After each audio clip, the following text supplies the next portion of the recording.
Against all odds. The fighter who never gave up. Some stories are not told for entertainment, they are told because they carry truth, fire, and the kind of strength you can feel in your bones. This is one of those stories. It's not about someone born with talent, handed opportunities, or celebrated from the beginning.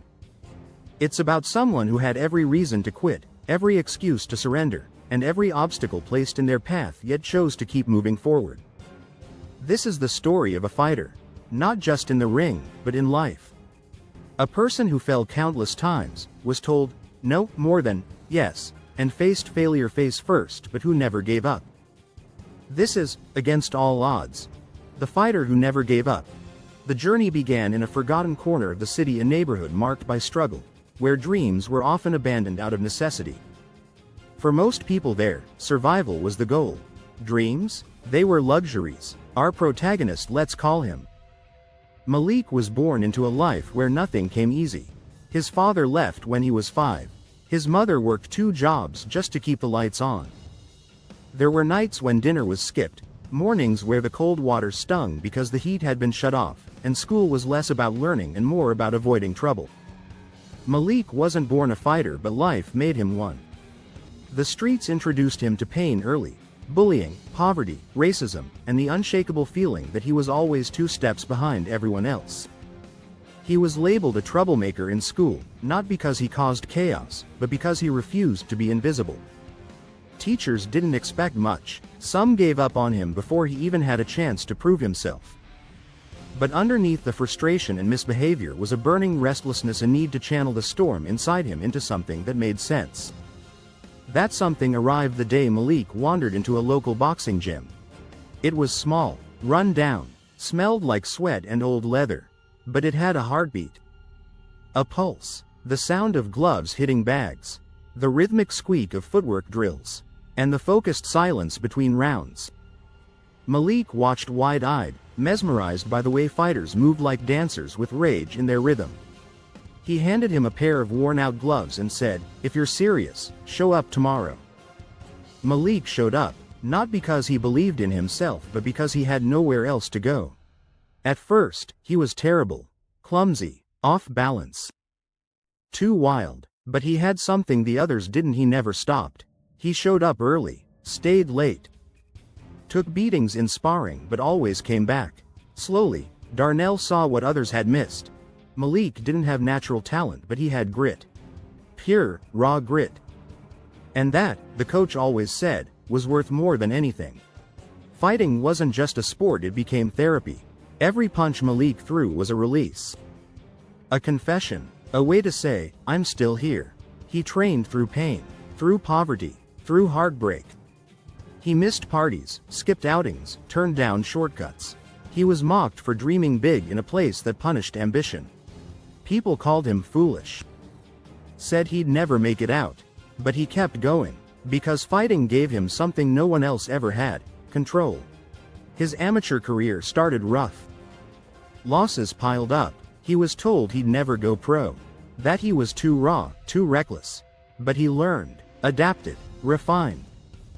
And eventually, the losses turned into wins. Local tournaments, regional belts. And then, after years of blood, sweat, and zero guarantees, his shot came. A professional debut in a small venue with barely enough seats to hold 50 people. He won, not by knockout, but with the kind of heart that made people take notice. But Malik's path was never easy. Injuries followed. A torn ligament in his shoulder. A cracked rib. Months of rehab, isolation, and whispers that maybe he was finished. During that time, depression crept in. Had he wasted years trying to fight a battle that was already lost? But then, he remembered the kid who stood at the gym door with nothing. The one who fought not for fame, but for survival. And Malik got up, one more time. His comeback wasn't cinematic. It was grueling. Rehab. Slow sparring. Pain with every jab. But step by step, he returned. Not to prove others wrong, but to prove to himself that he still had something left. And when he stepped back into the ring, it wasn't with arrogance. It was with quiet fury.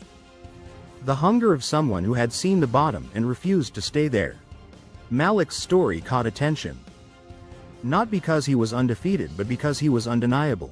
His fights were wars. He was known as the fighter who never gave up, the one who walked through hell and didn't flinch.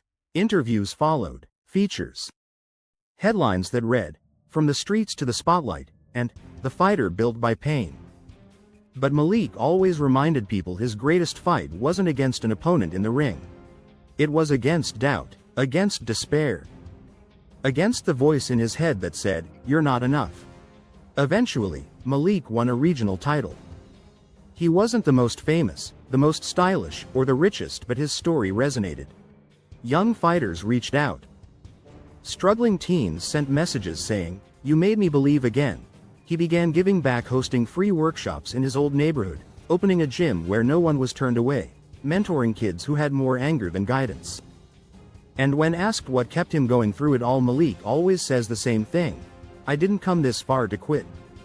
Because for him, every scar is a medal, every setback, a lesson, every drop of sweat, a promise that he made to the boy who had nothing but a pair of second-hand gloves and a dream that refused to die. So if you're watching this, if life has you on the ropes, if you've been knocked down more times than you can count, know this: you don't need to be perfect. You don't need to be born gifted. You just need to keep fighting, even when no one believes. Even when the odds are stacked high. Even when the world tells you to give up. Because your fight, your pain, your story, it matters. And sometimes, the greatest victory isn't in winning a belt or holding a title. It's in standing back up after life hits you the hardest. It's in refusing to quit. It's in being the one who, against all odds, never gave up. In the description below, you'll find links to motivational resources, support networks, and training communities for young athletes chasing their dreams. Because no matter how far you fall, if you get up one more time than you've been knocked down, you're still in the fight. And that makes you unstoppable.